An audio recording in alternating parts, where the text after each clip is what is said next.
வணக்கம். இலங்கை செய்திகளுடன் நான் ரோஷன். விரிவான செய்திகளுக்கு முன் தலைப்புச் செய்திகள்.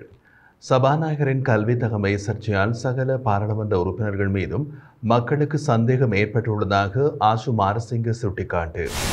எதிர்வரும் ஜனாதிபதி தேர்தலில் தேசிய மக்கள் சக்திக்கு சவால் விடும் பிரதான அரசியல் கட்சியாக மீண்டும் எழுச்சி பெறுவோம் என ஸ்ரீலங்கா பொதுஜன பெரமுன தெரிவிப்பு. சபாநாயகர் பதவிக்காக எதிர்க்கட்சியில் இருந்து பேரணி முன்மொழிய உள்ளதாக ஐக்கிய மக்கள் சக்தியின் அறிவிப்பு. முன்னாள் ஜனாதிபதி கோட்டாபய ராஜபக்சவின் ஆட்சி காலத்தில் பாதுகாப்பு அமைச்சின் செயலாளரினால் விதிக்கப்பட்டிருந்த தடை உடனடியாக நீக்கம். தொடர்வது விரிவான செய்திகள். சபாநாயகரின் கல்வி தகமை தொடர்பான சர்ச்சையால் சகல பாராளுமன்ற உறுப்பினர்கள் மீதும் மக்களுக்கு சந்தேகம் ஏற்பட்டுள்ளதாக முன்னாள் பாராளுமன்ற உறுப்பினர் ஆசு மாரசிங்க தெரிவித்தார். கொழும்பில் நடைபெற்ற உலகவியலாளர் மாநாட்டில் இதனை தெரிவித்த அவர் மேலும் குறிப்பிடுகையில், கடந்த பாராளுமன்ற தேர்தலில் ஜனாதிபதி அனுரகுமார திசாநாயக்க மீது கொண்டிருந்த நம்பிக்கைக்காகவே மக்கள் புதிய முகங்களுக்கு வாக்களித்தனர்.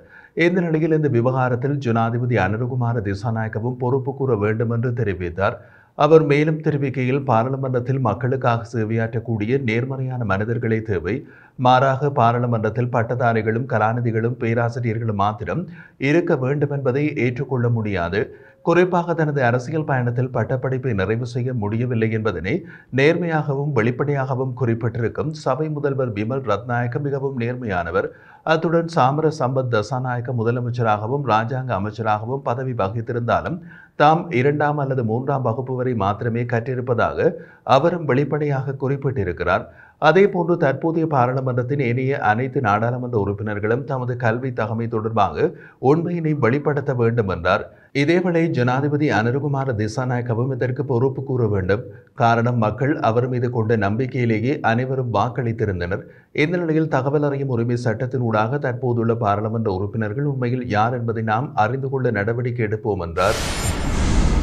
பாராளுமன்றத்தின் கௌரவத்திற்கு பாதிப்பை ஏற்படுத்திய பாராளுமன்ற உறுப்பினர் அசோக் ரன்வலவுக்கு எதிராக எடுக்கும் நடவடிக்கை என்ன என்பதை அரசாங்கம் தெளிவுபடுத்த வேண்டும் என ஸ்ரீலங்கா பொதுஜன பெரமுனவின் பொதுச் செயலாளர் சாகர காரியவசம் தெரிவித்தார். அவர் மேலும் குறிப்பிட்ட போது, போலியான கல்வி தகமையை குறிப்பிட்டு ஒட்டுமொத்த மக்களையும் ஏமாற்றி சபாநாயகராக பதவி வகித்ததன் பின்னர் உண்மை வெளிவந்ததை தொடர்ந்து ஏற்பட்ட கடும் சர்ச்சையால் சபாநாயகர் பதவி விலகினார். போலியான வாக்குறுதிகளை வழங்கிய தேசிய மக்கள் சக்தி ஆட்சிக்கு வந்தது என்பதையும் அவர்கள் குறிப்பிட்ட விடயங்கள் அவர்களுக்கு எதிரானதாக அமைந்தும் என்பதனையும் நாட்டு மக்கள் விளங்கிக் கொள்வார்கள். தேர்தல் காலங்களில் நாட்டு மக்களுக்கு வழங்கிய வாக்குறுதிகளை அரசாங்கம் முழுமையாக நிறைவேற்ற வேண்டும் என்பதுடன் நாட்டின் நலன் கருதி அரசாங்கம் எடுக்கும் சிறந்த தீர்மானங்களுக்கு முழுமையான ஒத்துழைப்பை வழங்குவோம் என்றார்.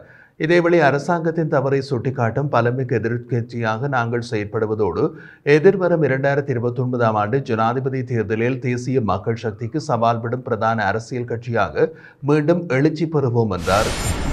போலி கல்வி தகமையை சமர்ப்பித்துள்ள தேசிய மக்கள் சக்தியின் 7 பாராளுமன்ற உறுப்பினர்கள் அமைச்சு மற்றும் பிரதியமைச்சு பதவிகளில் இருந்து விலக வேண்டும் என ஸ்ரீலங்கா பொதுஜன பெரமுன பாராளுமன்ற உறுப்பினர் டி.வி. சாணக்க தெரிவித்தார். ஹமாதோட்டை பகுதியில் நேற்று நடைபெற்ற ஊடகவியலாளர் சந்திப்பின் போது மேற்கண்டவாறு குறிப்பிட்ட அவர், கலாநிதி என்று குறிப்பிட்டுக் கொண்டு தேர்தலில் போட்டியிட்ட அசோக் ரன்வல பாராளுமன்ற உறுப்புரிமையை துறக்க வேண்டும் என்றும் கூறினார். அங்கு அவர் தொடர்ந்தும் தெரிவிக்கையில், பாராளுமன்றத்தை சிரமதானம் செய்து படித்தவர்களால் நிரப்பப்பட வேண்டும் என்று ஜனாதிபதி அனுரகுமார திசாநாயக்க தேர்தல் காலங்களில் குறிப்பிட்டார். இதனை ஏற்று நாட்டு மக்களும் தேசிய மக்கள் சக்திக்கு 159 ஆசனங்களோடு 3/2 பெரும்பான்மை ஆதரவை வழங்கினார்கள். ஆனால் இல்லாத கலாநிதி பட்டத்தை இருப்பதாக குறிப்பிட்டுக் கொண்டே தேசிய மக்கள் சக்தி சார்பில் அசோக் ரன்வல கம்பஹா மாவட்டத்தில் போட்டியிட்டு அந்த மாவட்ட மக்களை ஏமாற்றியதோடு மக்கள் கடும் எதிர்ப்பை வெளிப்படுத்திய காரணத்தால் தான் அவர் சபாநாயகர் பதவியினை ராஜினாமா செய்தார். பொய்யான கல்வி தகமையை குறிப்பிட்டு அசோக் ரன்வலவுக்கு எதிராக எடுக்கப்படும் நடவடிக்கை என்ன என்று கேள்வி எழுப்பிய அவர், அசோக் ரன்வல பாராளுமன்ற உறுப்பினர் பதவியையும் ராஜினாமா செய்ய வேண்டும். அத்துடன் போலியான கல்வி தகமையை சமர்ப்பித்துள்ள தேசிய மக்கள் சக்தியின் 7 பாராளுமன்ற உறுப்பினர்கள் அமைச்சு மற்றும் பிரதியமைச்சு பதவிகளில் இருந்து விலக வேண்டும் என்றும் தெரிவித்திருந்தார். சபாநாயகர் பதவிக்காக எதிர்க்கட்சியில் இருந்து பெயரணி முன்மொழிய உள்ளதாக ஐக்கிய மக்கள் சக்தியின் பாராளுமன்ற உறுப்பினர் நளின் பண்டார தெரிவித்தார். கொழும்பில் இன்று இடம்பெற்றிருந்த ஊடகவியலாளர் சந்திப்பில் கலந்து கொண்டு கருத்து தெரிவிக்கும் போது இதனை கூறிய அவர், எதிர்வரும் 17ஆம் தேதி நடைபெறவுள்ள பாராளுமன்ற அமர்வில் இந்த பெயர் முன்மொழியப்படும் என்றார். இது தொடர்பாக அவர் மேலும் தெரிவிக்கையில், மக்கள் விடுதலை முன்னணி ஒரு பொறுப்பான கட்சியாக செயல்பட வேண்டும் என்பதோடு இவர்கள் செய்தது நாட்டு மக்களை தவறாக வழிநடத்தும் செயலாகும். இந்த நிலையில் வெளிப்படையாக சபாநாயகர் பதவியை ராஜினாமா செய்தால் மட்டுமே போதாது, மாறாக அவர் தனது நாடாளுமன்ற உறுப்பினர் பதவியினையும் ராஜினாமா செய்ய வேண்டும். அடுத்த சபாநாயகராக திசைகாட்டியால் பரிந்துரைக்கப்படும் நபரின் மீது நமக்கு நம்பிக்கை இல்லை என்பதால் செவ்வாய்க்கிழமை எதிர்க்கட்சியிலிருந்தும் சபாநாயகர் பதவிக்காக பெயரொன்றை முன்மொழிவோம் என்றார். திருகோணமலை மாவட்ட அபிவிருத்தி ஒருங்கிணைப்பு குழு கூட்டங்களில் செய்தி சேகரிப்பதற்கு மாவட்ட ஊடகவியலாளர்களுக்கு விதிக்கப்பட்டிருந்த தடை நீக்கப்பட்டுள்ளதாக தெரிவிக்கப்படுகிறது. திருகோணமலை மாவட்ட அபிவிருத்தி குழு கூட்டங்களில் கலந்து கொண்டு செய்தி சேகரிப்பதற்கு 2021 பிப்ரவரி 12ஆம் தேதி முதல் அப்போதைய ஜனாதிபதி கோட்டாபய ராஜபக்சவின் ஆட்சி காலத்தில் பாதுகாப்பு அமைச்சின் செயலாளர் நாயகம் கமால் குணரத்னவினால் ஊடகங்களுக்கு தடை விதிக்கப்பட்டிருந்தது. அதன்படி வெளியிடப்பட்ட சுற்றறிக்கையின் பிரகாரம் நாடளாவிய ரீதியில் மாவட்ட அபிவிருத்தி குழு கூட்ட நிகழ்வுகளில் கலந்து கொள்வதற்கு ஊடகவியலாளர்கள் அனுமதிக்கப்படவில்லை. எனினும் அதன் பின்னர் ஆட்சிக்கு வந்த ஜனாதிபதி ரணில் விக்ரமசிங்கே தடையை நீக்கிய போதும் திருகோணமலை மாவட்ட பாராளுமன்ற உறுப்பினராகவும் மாவட்ட அபிவிருத்தி குழு இணைத் தலைவராகவும் இருந்த ஒருவரால் தொடர்ச்சியாக தடை விதிக்கப்பட்டே வந்துள்ளது.